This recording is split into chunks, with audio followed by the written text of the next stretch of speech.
Bom dia, meu irmão, bom dia, minha irmã. Desculpa aí o barulhinho de fundo, mas é que eu tenho que gravar esse vídeo e infelizmente aqui do lado de casa está muito difícil. E vamos lá, eu quero trazer para você aqui hoje uma palavra muito especial, especialíssima, algo muito especial. E quero começar lendo contigo logo na abertura do vídeo. Um texto que se encontra no livro de Gênesis,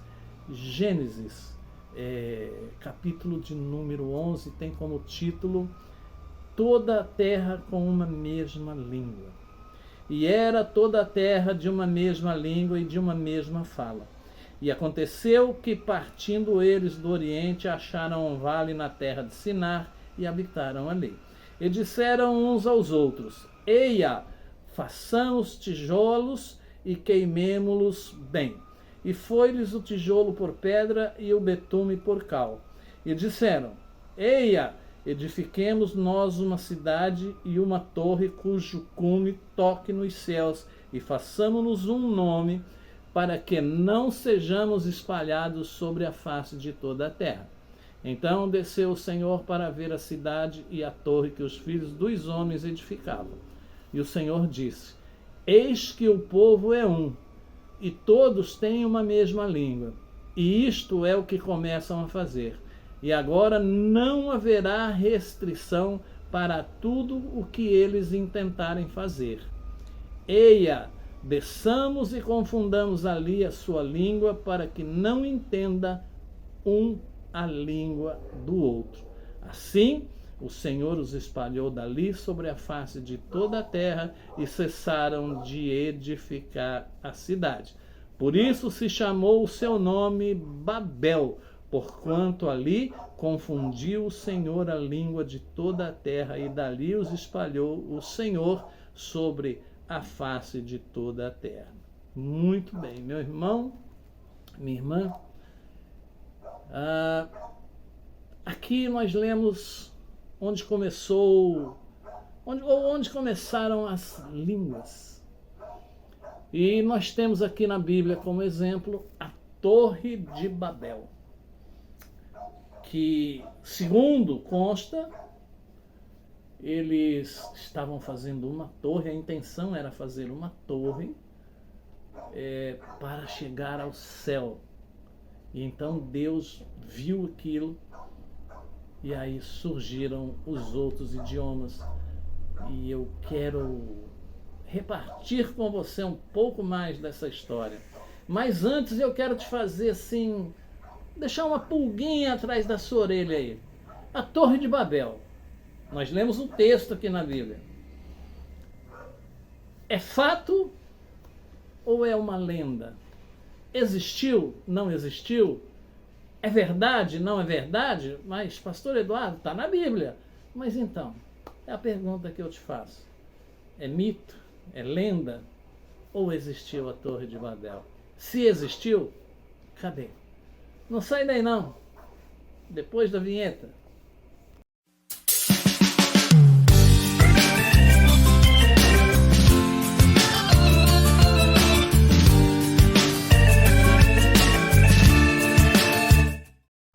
Pois bem, meu irmão e minha irmã, Torre de Babel, uma lenda, uma história da carochinha, existiu, não existiu.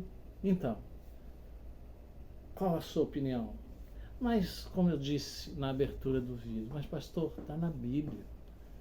Pois bem, eu quero trazer para você esse assunto agora com um pouquinho mais de profundidade.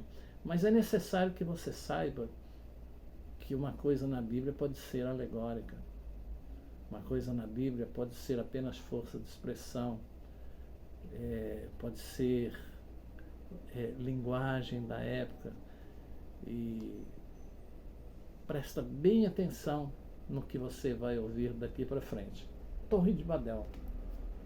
A Torre de Babel, como nós lemos, foi mencionada em um mito bíblico que explicou o surgimento da diversidade linguística presente na humanidade. Ou seja, antes desse suposto fato, todo mundo falava a mesma língua. Todo mundo falava o mesmo idioma, todo mundo se entendia, todo mundo concordava, cada qual falava com o outro e o outro entendia, e assim, assim por diante, né? Mas a Torre de Babel ficou ali, ou serviu como um exemplo de que nem sempre a concordância é sadia. E Deus, olhando aquilo, desceu aqui na terra para ver o que estava ocorrendo ali, o que estava acontecendo. E Deus viu que a Torre de Babel, bem, é necessário que você saiba que a Torre de Babel foi uma construção mencionada numa narrativa mítica, né? Aqui no livro de Gênesis, no capítulo de número 11. Esse mito, essa lenda, foi usado para explicar como surgiram os idiomas, a diversidade linguística da humanidade e a dispersão dos seres humanos pela Terra. Os historiadores afirmam que a Torre de Babel se tratava de um zigurate, sendo associado a um exemplar construído na Babilônia. Então, meu irmão, nós vamos aprofundando devagarzinho aí para você entender direitinho e vamos fazendo um resumo sobre a Torre de Babel. A Torre de Babel foi um mito narrado na Bíblia, mais especificamente, como nós lemos em Gênesis. Esse mito foi utilizado para explicar, como eu já disse, o surgimento das línguas. Os historiadores, como eu já disse, também acreditam que isso era um zigurate, uma construção muito comum na antiga Mesopotâmia. Alguns historiadores acreditam que a Torre de Babel, por ter sido o Etemenanque construído lá na Babilônia. E o que foi a Torre de Babel? A Torre de Babel foi uma construção, né, mencionada na Bíblia. Eu estou citando muito isso porque isso não é um evento factual. Os historiadores consideram um mito fundador, isto é, usado para explicar a origem de algo. No contexto do mito, podemos identificar a narrativa que procura dar origem para a variedade linguística sobre a Terra e como é que foi espalhado o povo sobre a Terra. Então a história se inicia com um grupo de pessoas que decide, tempos depois do dilúvio, construir uma cidade. Pois bem, se juntaram no lugar descendentes de Noé para construir uma cidade, descendentes dos filhos de Noé, aliás, para construir uma cidade. Então, muito bem. Logo depois do dilúvio. E nessa cidade, eles decidiram fazer uma torre que alcançasse os céus com o intuito de trazer fama àquela cidade. Alguns pregadores aí mais afoitos dizem que não, porque eles construíram aquilo, porque eles queriam entrar no céu, eles queriam alcançar o céu, eles queriam ser mais do que Deus.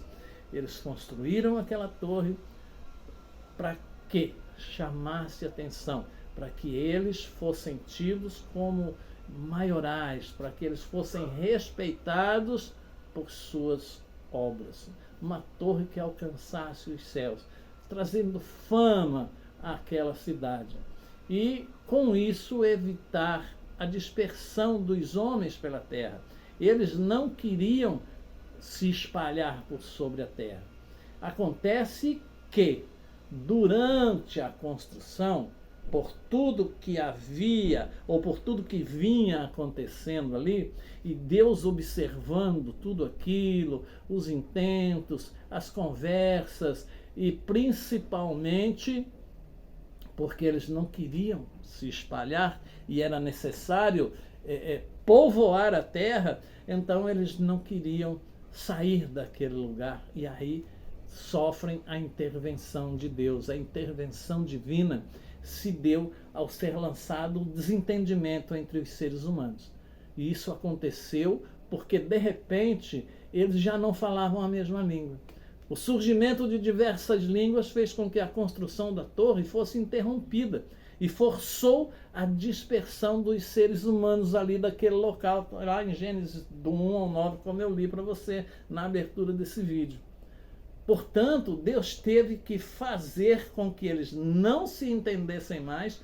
Um falava, não entendia, o outro falava, o outro não entendia, e o outro falava alemão, o outro falava espanhol, um falava russo, o outro falava japonês, e a partir daí, bom, já que ninguém entende ninguém, já que ninguém me entende, eu vou embora desse lugar aqui. E aí que se iniciou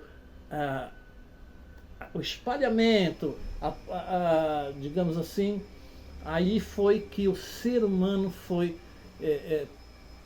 se espalhando por toda a terra. Então, a Torre de Babel, como mencionado, a história da torre não é entendida como um fato, isto é, como um acontecimento histórico concreto. Os historiadores, como eu já disse, consideram essa narrativa um mito, né? Como algumas construções eram comuns naquela época. E o ponto de partida, quando falamos de Torre de Babel, é que os historiadores sabem que, se ela existiu, tratou-se de um zigurate, como eu já disse para você aqui. E o que era um zigurate? Era uma construção bastante importante na Mesopotâmia, como eu também já disse. O zigurate, e eu não expliquei para você, era uma espécie de palácio desenvolvido pelos sumérios a partir de 3.000 anos antes de Cristo e adotado por outros povos mesopotâmios, ou seja, era uma espécie de palácio. Atualmente, por meio da arqueologia, temos conhecimento da existência de dezenas de zigurates. A função dessa construção ainda é alvo de estudos entre os historiadores, que acreditam que ela poderia centralizar a administração de onde fora construído, mas que também teria funções religiosas ao possuir templos em seu interior. E esses templos naturalmente eram construídos em homenagem a diferentes deuses. Os povos mesopotâmicos eram politeístas e sua construção no zigurate cumpriria o propósito de afastar o povo dos templos. Por fim, acredita-se que os zigurates teriam uma função cosmológica dentro da cultura mesopotâmica. Isso porque os povos mesopotâmicos acreditavam que os zigurates eram um local de conexão do céu com a terra. O historiador Paul Krivazek, por exemplo, afirmou que os zigurates para os sumérios foram planejados a fim de permitir que a escala humana e a divina se tocassem momentaneamente. Ou seja, faz todo sentido de um zigurate ter sido chamado de Torre de Babel. E alguns historiadores afirmam que a Torre de Babel pode ter correspondido a Etemenanque, um zigurate construído na cidade da Babilônia, em algum momento entre o século XIV a.C. e o século IX a.C. Esse foi construído pelos babilônicos em homenagem a Marduk, considerado o deus criador. O historiador grego Heródoto descreveu o Etemenanque da seguinte maneira: uma torre de sólidas pedras talhadas de 200 metros de comprimento e de largura, sobre a qual se erguia uma segunda torre, e neste uma terceira, e assim sucessivamente. Olha, já temos aí 3 andares, sucessivamente, até chegar a 8. 8 andares. A subida para o topo era feita pelo lado de fora por um caminho que circunda todas as torres. Mais ou menos a meio caminho da subida encontra-se um local para repouso e assentos, onde as pessoas costumavam sentar-se um pouco na subida até o cume. Na torre mais alta havia um templo espaçoso e em seu interior um divã de tamanho inusitado, ricamente adornado, tendo ao lado uma mesa de ouro. O termo Etemenanque foi traduzido como casa, que é o alicerce do céu e da terra. E essa construção tinha cerca de 90 metros de altura, mas não resistiu ao tempo. Sua associação com a Torre de Babel, no entanto, é apenas uma hipótese levantada por um grupo de historiadores. Outro fato curioso é que os sumérios tinham um mito com um episódio parecido com o da Torre de Babel. Essa história era chamada de Enmerkar e o Senhor de Arata, e nela o deus Enki realizou uma intervenção mudando o idioma falado pelos humanos e com isso um momentinho só, causando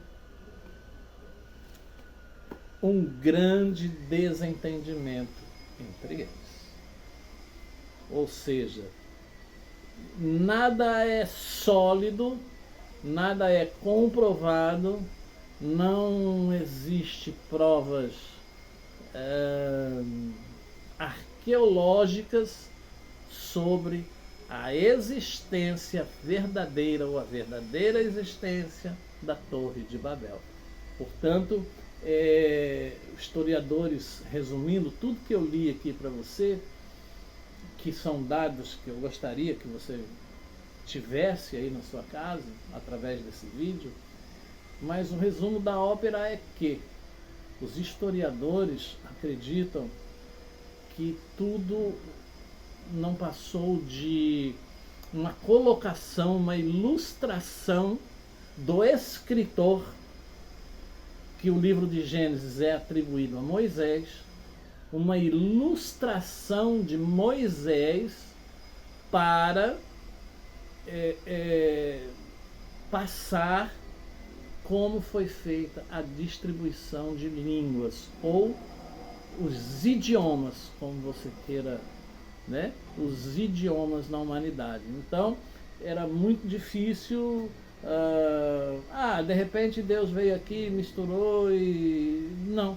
Então Moisés construiu esse diálogo, construiu...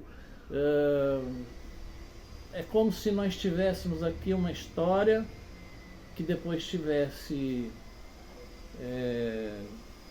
uma reflexão no final, né? E nós tiramos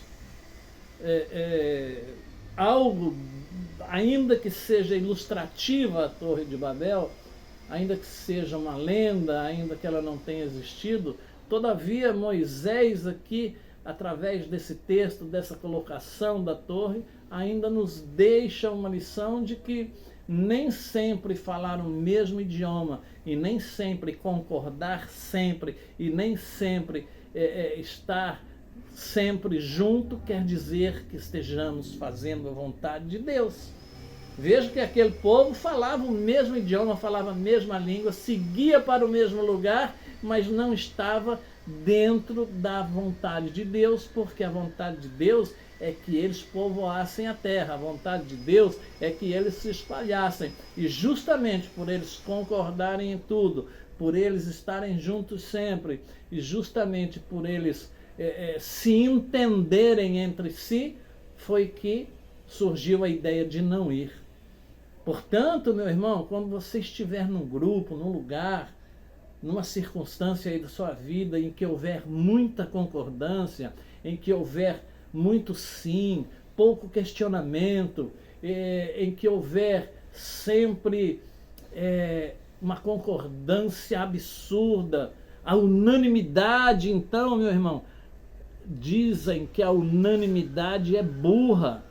Portanto, se você está num lugar que sempre tem unanimidade, que todo mundo concorda, que todo não, aqui todo mundo fala o mesmo idioma, todo mundo fala a mesma língua no sentido ilustratório de que estamos falando a mesma língua, ou seja, concordamos com os planos, com os projetos, com os pontos de vista. Muito cuidado, porque você pode estar fora da vontade de Deus, você pode estar fora da visão de Deus, e quando Deus descer para ver o que está acontecendo, talvez vocês sejam aí todos confundidos também. Está aí a explicação, muitas vezes, para algo que acaba de repente. Como alguns conjuntos gospels, por exemplo, né? Nossa, que maravilha, que bênção! É rádio, é televisão, é todo lugar os caras estão, é tudo quanto é igreja eles vão, e de repente faz buf. Estavam concordando em tudo. Estavam falando a mesma língua. Estavam caminhando todos para o mesmo sentido, ou no mesmo sentido. Para eles estava tudo bem, estava tudo certo, mas não estavam na vontade de Deus, e aí veio Deus e confundiu todos e eles se espalharam. E eu não estou citando nome aqui, estou apenas dando um exemplo. E é assim que Deus faz. Portanto, vou repetir, quando você estiver em algum lugar, em algum projeto, em alguma situação que todo mundo concorda muito, tome muito cuidado, porque pode não ser o melhor lugar, assim como não foi o melhor lugar para aqueles que estavam edificando aquela torre. Preste bem atenção no que você está edificando, no que você está pondo a mão, e se é principalmente vontade e direção de Deus. Cuidado, que você pode ser confundido pelo próprio Deus, e aí ficar né? É desse jeito, tá bom? Espero que você tenha gostado desse vídeo, embora algumas repetições foram propositais para que ficasse bem claro, e eu espero que você tenha gostado. E se você gostou, compartilhe esse vídeo, deixa seu like, deixa aí o seu comentário, e até a próxima página do Diário de Bordo, querendo Deus.